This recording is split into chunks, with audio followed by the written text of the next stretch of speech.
Recording studio Rajgir. DJ Kanchan Rawat Muzaffarpur.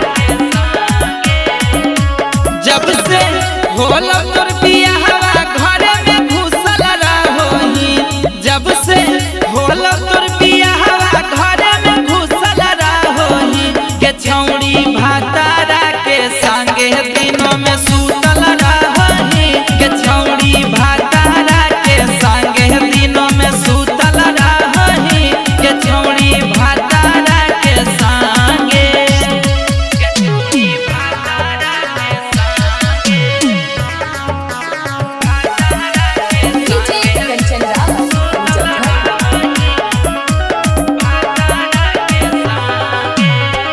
जाके ससुराल छौड़ी लूटही लहार गे, तोरा पीछे खर्चा कहल हो गेलौ बेकार गे।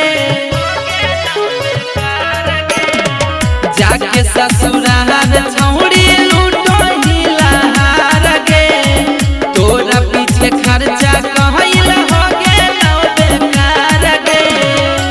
चुमा चुमी करे में दोनों जुटल रहोही, चुमा चुमी करे में दोनों जुटल रहोही, के छौड़ी भातारा के संगे दिनों में सुतल रहोही, के छौड़ी भातारा के संगे दिनों में सुतल रहोही, के छौड़ी भातारा के संगे, के छौड़ी भातारा के संगे। Recording studio Rajgir. DJ Kanchan Rawat Muzaffarpur.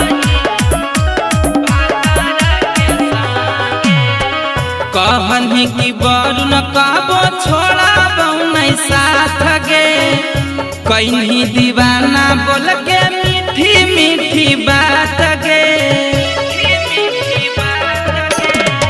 कहनी कि बरू न कहबो छोड़ा नहीं साथ गे, कहीं दीवाना